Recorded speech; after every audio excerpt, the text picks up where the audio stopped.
समाचार ते ही समय सुनी, सीय उठी अकुलाई। जाई सासु पद कमल जुग बंदी बैठी सिरुला। सीता जी को पता चला राम जी का वन गमन निश्चित है।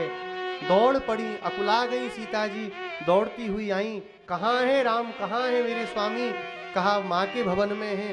दौड़ती हुई गई। राम जी साष्टांग करके उठी रहे थे।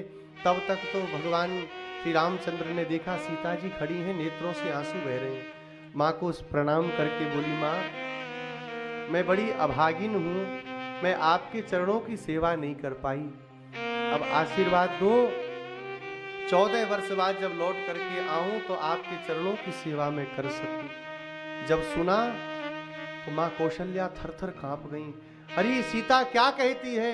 हे जानकी, ऐसे वचन मत बोल बेटी, तेरे लिए जंगल नहीं है। अरे चित्र बना हुआ रहे, चित्र में बने हुए बंदर को देख करके जो डर जाती हो, जंगल में जाकर के कैसे रहेगी? तुझे नहीं जाना है, तुझे नहीं जाना है।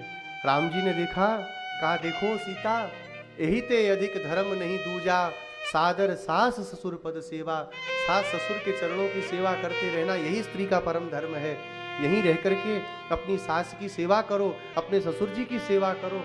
अरे जंगल में बड़े बड़े भालू सिंह आदि होते हैं, राक्षस होते हैं।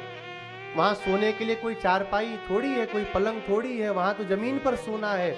वहां सांप निकल आएंगे, कांतर निकल आएगी, बिच्छू निकल आएगा, वहां कहाँ रहोगी तुम? देखो कुछ दिन यहाँ रहना, जब मन नहीं लगे तो अपने पिता के यहाँ चली जाना। श्री सीता जी ने सुना तो गोस्वामी जी तो इस बात को नहीं कहते, लेकिन महर्षि वाल्मीकि ने लिखा, माता सीता ने भगवान श्री रामचंद्र से कहा, सीता जी ने कहा, प्रभु आप मुझे अपने साथ लेकर के चलो, नहीं तो मेरे पिता को बहुत कष्ट होगा। मेरे पिता को यह प्रतीत होगा कि उन्होंने अपनी पुत्री का विवाह किसी स्त्री के साथ कर दिया है। उनको यह विश्वास हो जाएगा कि राम पुरुष रूप में एक स्त्री है, तभी तो अपनी पत्नी को छोड़ करके गया, लेकर के नहीं गया। महाराज आपके साथ में चलूंगी और मुझे कुछ भी नहीं चाहिए। सीता जी भगवान से नेत्रों से अश्रु बहाते हुए हाथ जोड़ करके कहने लगी, नाथ सकल सुख साथ तुम्हारे, नाथ सकल सुख साथ तुम्हारे, शरद विमल विधु बदन निहारे, शरद विमल विधु बदन निहारे। हे नाथ, मेरे लिए सारा सुख आपके साथ में है। आप वन में हो, वन में मुझे अयोध्या है, और आप अगर यहाँ छोड़ के जाओ तो ये अयोध्या भी मेरे लिए वन से कम नहीं है। मैं आपके साथ रहूंगी। अग्रतस्ते गमिष्यामि मृदगंती कुशकंटकान। क्या करूंगी? आगे आगे चलूंगी। आपके चरण बहुत सुकोमल हैं, उन चरणों में कोई कंटक नहीं लग जाए, तो पहले से झाड़ू लेकर के बुखारती हुई आगे आगे आपके मैं चलूंगी। आप बन जाओ और मैं यहाँ रह करके जीवन व्यतीत करूं, इस जन्म में तो संभव नहीं है। आप कृपा करिए और आप मुझे लेकर के चलिए, नहीं तो मैं आपके विरह में एक क्षण जीवित नहीं रह पाऊंगी। जब सुना तो रघुनाथ जी बोले, ठीक है सीता, तुम मेरे साथ में चलो। जैसे ही रघुनाथ जी ने सीता जी से कहा तुम चलो, श्री कौशल्या माता हाय हाय हाय हाय करके जोर जोर से रोने लगी। भगवान ने संभाला।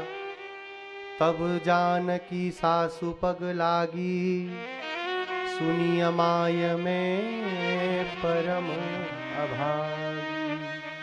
मैं बड़ी अभागन हूं जो आपके चरणों की सेवा नहीं कर पाई। अब जब मैं आऊंगी 14 वर्ष बाद, तब आपके चरणों की सेवा करूंगी। सुन सिय बचन सास अकुलानी, दशा कवन विधि कहो बखानी। सीता जी के इन वचनों को सुनकर के कौशल्या माँ कांपने लगी। उनकी उस दशा को गोस्वामी जी कहते हैं, मैं किस मुख से बखान करूं? उस दशा को कोई बखान कर नहीं सकता। 12 ही बार लाई उरलीनी, धीर धरि धीरज सिख आशीष दीन्ही। बार बार सीता जी को हृदय से लगा करके धैर्य धारण करने लगी।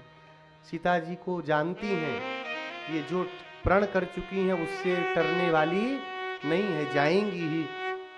मैं तुझे खूब आशीर्वाद देती हूँ, खूब आशीर्वाद देती हूँ बेटी, सदा तेरा सौभाग्य बना रहे और कभी तुझे कोई कष्ट ना मिले। अचल हो वही बात तुम्हारा, जब लगी गंग जमनु जलधारा। तेरा सौभाग्य सदा बना रहे, जब तक गंगा यमुना में धार रहे, जब तक गंगा यमुना इस धराधाम पर बहती रहे। हे सीता, तेरा सौभाग्य बढ़ा रहे, तेरा सौभाग्य बना रहे। कह करके विदा ली।